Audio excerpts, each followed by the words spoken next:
Good morning. Thank you for joining us this morning on the Carson City Call. My name is Dylan Keith, Policy Analyst with the Vegas Chamber. Before we get started today, I'd like to go over some features of this call. If you're using the mobile or desktop Zoom applications, please feel free to ask questions at any time using the question button at the bottom of your screen. It'll open up to a question pane and feel free to type in whatever you need. Also, we highly encourage you to ask questions live. Use the hand raise button at the bottom of your screen, and at the end of the presentation, we'll be able to unmute your line. Please ensure you're unmuted on your end. Please keep questions brief so we can get to as many as possible. And with that, I would like to introduce the Chair of the Government Affairs Committee, Mr. Hugh Anderson.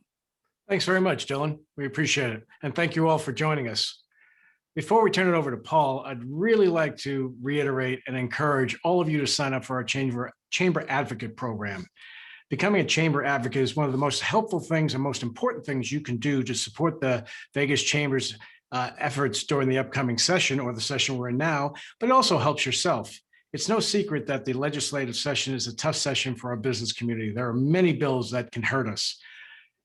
As you will hear today, there are already several proposals that will make it more challenging to operate and keep people employed. And as we all know, we have to get people back to work instead of making it hard for business to continue to operate.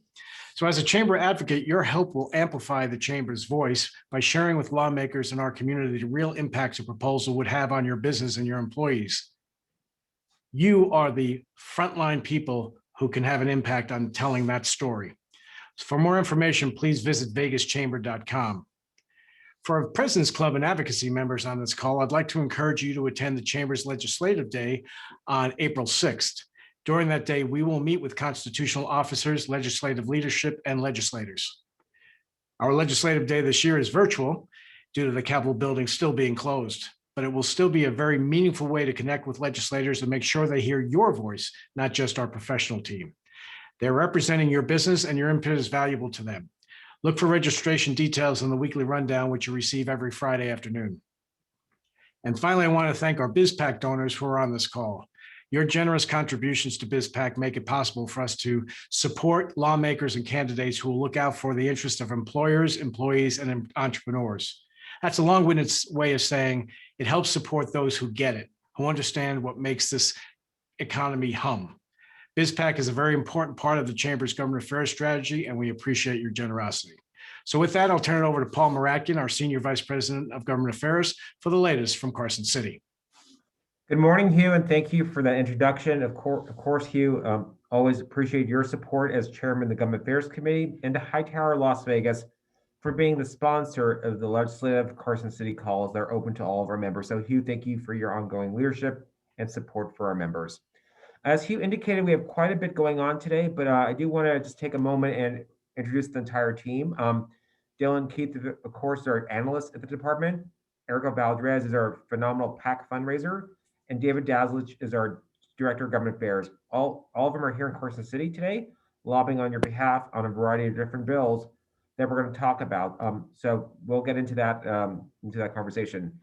Regarding what's happening on the ground in Carson City, as Hugh indicated, the building is still closed. Legislators have now, those who have chosen to be vaccinated, have been at least vaccinated with their first shot at least. Some are, they're going to be scheduled for a second shot in the next few weeks. Staff is being vaccinated in Legislative Council Bureau, that's the legislative staff. So that progress is important to hopefully seeing an opening of the building, maybe sometime in April, as we move towards hopefully having more members involved with the process. In terms of the process right now, there's a little over 1,137 BDRs that have been submitted to the Legislative Council Bureau as of yesterday afternoon. The Chamber is tracking about almost 600 of these actually. 184 assembly bills have been released as of yesterday afternoon, and 159 Senate bills have been released. We're still waiting on the bulk of the bills, as you can see. We're a little over like 333 or something. So still quite a few bills we're waiting for to release and review. The team has been talking to legislators about BDRs, conceptual items, topics, which we'll get into in a few moments. We're still, as I said, we're still waiting for quite a bit of the legislation to come out. Couple of topics for the group as we talk about today, and we've had a lot of members reaching out about constitutional amendments, of course, because that's always something that the Chamber engages on from an organizational perspective is because the chamber thinks that if you're going to amend the Constitution, it should be done with thoughtful dialogue, not too often. And we do have a two-step process in Nevada, which is important. In terms of some of the constitutional items that we anticipate to be heard this session, there will be one on, there's actually two different ones on mining increased taxes, and then one on the minimum wage also that started last session that will move Nevada's minimum wage up to 11 and 12. And we're also, of course, monitoring the mining bills. These came out from the special sessions over the summer. The chamber opposed them because the chamber does not support industry-specific taxation. And we've been working very closely with the Nevada Mining Association on these issues, of course, over the last many months, actually. And then regarding those constitutional amendments, they will need to go to pass the body one more time in the legislative process, and then go to the vote of the people in November 2022. Because it's gone through two legislative sessions, it only takes a vote of one time by the voters, and then those would take effective on the dates that are dictated by the ballot measure. So we'll keep you updated as those items have their hearings that we anticipate will have this session, and let you know what happens on those as they move forward. Just as a reminder, on a constitutional amendment, if it's a tax resolution, it only requires a simple 50% vote. It does not require the 2/3 requirement or stamp, as we call it, because it would go to the voters. If it wasn't going to the voters, and it was just a Nevada revised statute change, then it would take 2/3 from both houses. Some of the topics we are tracking and engaging on, and like I said, we're tracking 597 BDRs and bills right now. Collective bargaining, patient protection, employee retaliation, right to repair, employment workers' comp, business liability, pay equity, non-disclosure agreements, merger acquisitions, taxes, LET, property tax, and the property tax bill is already out. There's a NACO bill from the counties, SB 10, and SB 64 from the League of Cities. So those are available for folks to review. The Chamber's Government Affairs Committee is currently reviewing both of these and will take positions very shortly on the next week or two, and we'll make those announcements after the committee is voted. In terms of BDRs and legislative topics, we're also hearing chatter about predictive scheduling, revising GOED or changing some of the abatement formulas. Affordable housing and rent control evictions are becoming a major issue in the building, and David will talk about this in a few minutes about what that means for the business community, moratoriums, extensions of them, eviction processes, how that works, how it can maybe impact the commercial sector. So we'll definitely talk about those bills in a moment. Fiscal home rule bill from the city of Reno. That's an important piece for the members to know, is that the chamber has been a longstanding advocate of what they call Dillon's rule, which is a court case that was based in the late 1800s that basically defined two types of structure of governance in the state, either fiscal home rule, which is done by the city council or a county commission, or Dillon's rule, which is done by the state, and the state dictates certain authorities out to the cities and counties. The chamber favors Dillon rule. Nevada has always been a Dillon rule state. So that's a little background on that. There's some chatter about the extension of paid time off and sick leave that was built on SB 312 back in the 2019 session.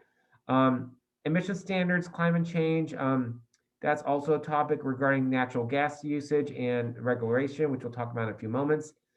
And then opportunity zones, which the governor has been focusing on about some initiatives that would create new counties that basically be operated by the private sector. So different model that we see right now in the cities or the county structure. So a lot of big topics going on for a virtual session, but the chamber team is actively engaged, not just working with legislators, but with trade partners, chambers and other chambers of commerce. Chamber membership leadership is actively engaged with legislators. So we're keeping pretty busy as we're moving through the session. One of the bills I just mentioned was responsible gas planning proposal. It has been proposed from a Natural Resource Defense Council located in New York City, working with the bill sponsor, Assemblywoman Leslie Cohen, who's also chair of Assembly Revenue. And this would change the way how the state views natural gas from the consumer or residential perspective. Right now, many homes in Southern Nevada have that option of using natural gas for cooking, heating, or they use electricity, of course. So consumers, we know, like their options, of course. The chamber's position is natural gas is a clean energy. Um, but with this BDR, because it's not a bill yet, would phase out the way how natural gas is used in Southern Nevada, and over a 30-year plan would require 95% of natural gas customers, both residential and consumer, to be using electrification. As electrification is viewed more of a clean energy than it is natural gas. Nevada's power companies no longer have coal plants. So just as a fact on that piece of information, but the chamber does have concerns about the costs it would have to consumers, residents, affordable housing, retrofit impact it would have on minority populations to do all that, of course. So the chamber, as I said, is watching this closely. It's not been scheduled for a hearing yet, and nor has there been a formal bill introduction, but something we are keep watching very closely. Couple other bills just to touch base on are some of the committee bills. There's some regarding AB 47, which is we're working with the Attorney General's office extensively to try to fix those. Basically, AB 47 deals with non-compete clauses, deals with merger acquisitions and healthcare provisions. It's a pretty robust bill in terms of your three really important pieces of chapter all in one bill. The Attorney General's office has been very open to dialogue. There's been large stakeholder conversations on that, but stay tuned for additional developments on that one. Senate Bill 75 is a bill that impacts employers on unemployment compensation. The bill does a couple things. It would change the way how the formula is calculated over 20 years instead of a 10-year system right now. It would pay any money back to the feds back faster. It also would change the way how employers are notified. Right now, you're only notified by mail. It would allow e-notification, which we have no issue with. But there's also an amendment that's brought forward by one of the educator unions that would say that if you're a 9, 10, or 11-month employee, you would qualify for unemployment insurance. And then there's two concerns from the chamber on that. One, that employee knowingly took a job that was 9, 10, or 11 months. So you know what type of job you're being hired to. So you should be eligible for unemployment benefits. Also, those dollars would have to come out of the classroom. The Clark County School District does not sit on a large pot of money, what they call central administration. Because of the deconsolidation efforts several years ago, AB 469, central administration had to put the monies on the school sites with principal budgets and so forth. So if you're going to do an impact of, let's say, $48 million to pay unemployment insurance to these workers, it's going to come out of the classroom. It's going to come out of the school sites. So we do have a major problem with that. The chamber is opposing the bill because of that amendment. Then we have some other bills in terms of we're waiting for on business and labor from Senator Neal and Senator Canizero. Senator Spearman has quite a few different bills on data and business entities and business technology. So waiting for those. Senator Orenthal brought forward a bill, Senate Bill 95, which will allow us to remain competitive with Delaware for registration of businesses. Delaware and Nevada have a competition who's the friendliest. So it's something that was brought forward by the business law section of Nevada State Bar. So we did support that particular bill. B. Duran from the Assembly side is brought forward AB 124, which enacts the Nevada Pay Equity Act. As drafted, the bill is problematic. And I want to be clear, the chamber does not support inequity in pay because of gender. We support efforts to have pay equity. It's already legal in Nevada, but there are some nuances to the bill. If it just builds on a recent Ninth Circuit court ruling or goes further, it allows for class action lawsuits, something typically chamber's not okay with. So we're working through those nuances with the bill sponsor. I'm going to turn over to David Daslich for a moment, who's our director and who's been working on some of the eviction issues. And one of the bills, and a consortium of bills that we're going to have this session, is AB 141. So I'm going to turn to David, who's our resident expert on evictions and housing and public lands. David? Thank you, Paul. Thank you, everyone, for being here today. Assembly Bill 141 is the first of several bills that we're seeing in the housing space that are going to affect our members who are realtors, as well as our members who are home builders. As you're all aware, the housing situation in general in Las Vegas, Clark County broader, and Nevada as a whole is one that the Chamber is very interested in as we try to diversify our economy. One of the big draws to the region is the availability and affordability of market rate housing. AB 141 is the first of several dealing with evictions. Evictions have been making headlines during the pandemic. It's important to understand for background that federally, there is already an eviction moratorium in place for those who cannot pay based on financial hardship directly related to the pandemic. And the process for getting a stay of eviction is very simple. That being said, AB 141 addresses the lead time that a landlord must give to a tenant facing an eviction process, as well as addressing sealing the records of evictions that happen during this pandemic time period. The two main objections are A, the increased lead time that keeps a non-paying unit off a market, and B, the sealing of all records of evictions during the pandemic. The realtors have been keeping fairly detailed records in terms of the amount of money lost by landlords, especially small landlords, mom and pops who may own one, maybe two investment properties. And down from the peak now in Southern Nevada, landlords are cumulatively losing about $15 million a month in uncollected rents. Now, despite the fairly straightforward process of filling out a simple form from the CDC to get a stay of eviction, they're still seeing a number of tenants who are simply choosing to not pay and finding themselves involved in the eviction process. That's why they have some objections about lengthening the notification period, as well as sealing all of the records relating to evictions during this pandemic. They think that should be related to sealing, they think that should be limited to solely sealing the records of anyone who was unable to pay due to financial hardship suffered during the pandemic. At this point, we have been lobbying alongside with the realtors against AB 141. Great. Thank you, David, for that update. And we'll continue to keep you updated on these particular bills, and watch for the rundown on Friday, because David will have a summary of the bill and what happened at a hearing on Friday's edition. Thank you, David. Just a couple other quick items. The Chamber is working on SB 18, which deals with penalties for with our members who are in the PUC industry. Working with other items regarding property tax and so forth in the city of Reno on the fiscal home rule. We are posing SB 73 on Thursday. And now I'm going to turn it over to Dylan Keith, our government affairs analyst and our lead team member regarding the Southern Nevada Forum. So Dylan, I'll turn it over to you for a quick update. Thanks, Paul. So just a quick background, the Southern Nevada Forum is a lot of the language that we work on during the interim period between sessions. So we have a bipartisan committees that are formed up of 4 members for each committee. So for education, we went over SB 27 now, which increases the teacher pipeline, increases the quality of teachers in Nevada, and provides further oversight from the school district superintendents. Next, we had a BDR, which is making small changes to SB 543, which is better known as the student-centered funding formula.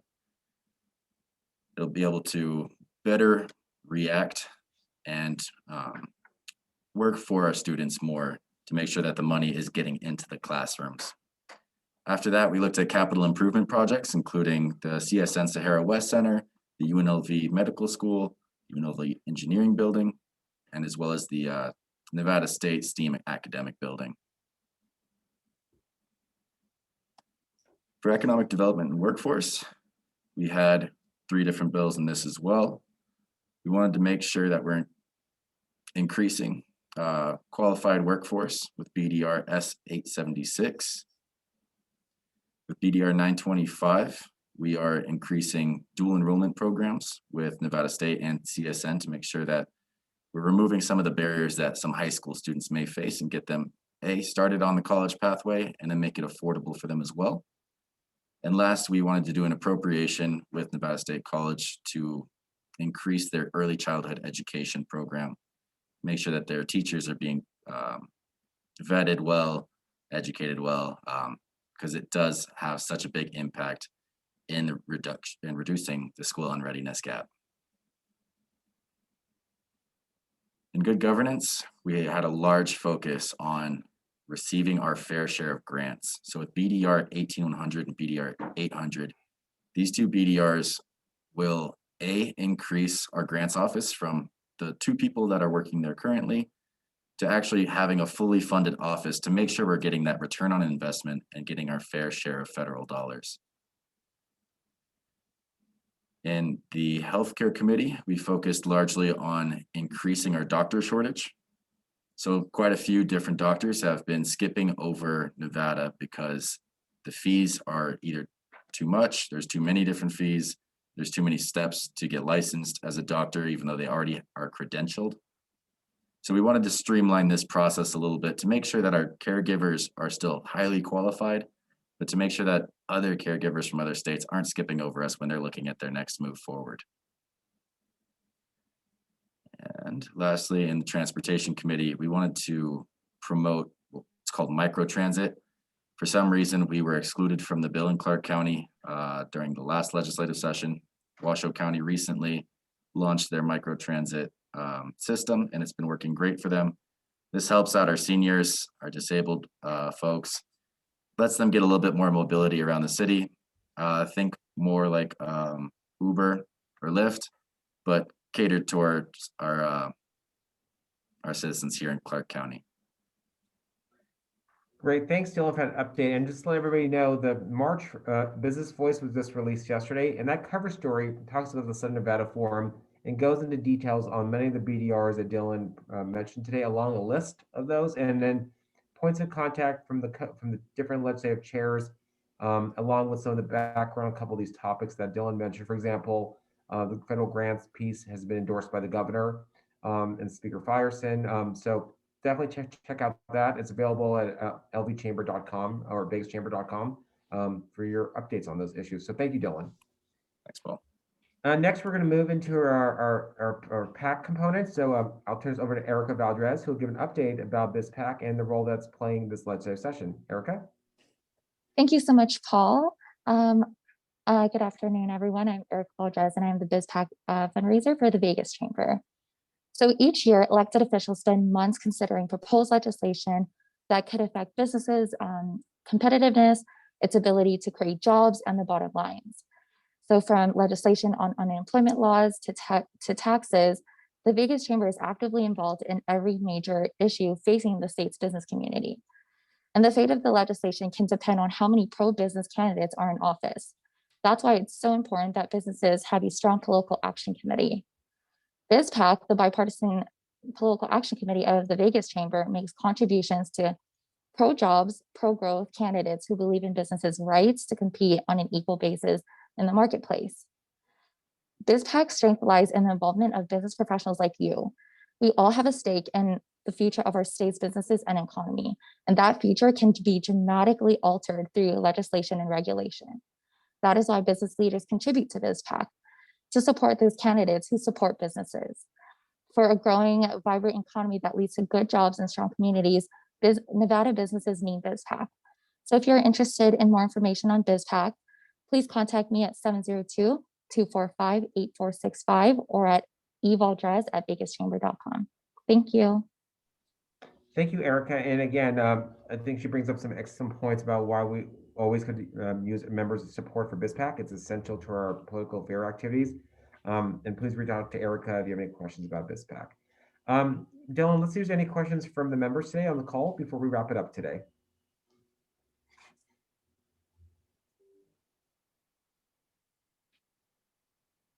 I don't see any open questions at the moment, but folks, if you have any questions at all, please feel free to either enter them into the Q&A section at the bottom, or you can click the hand raise button and we can answer your question live.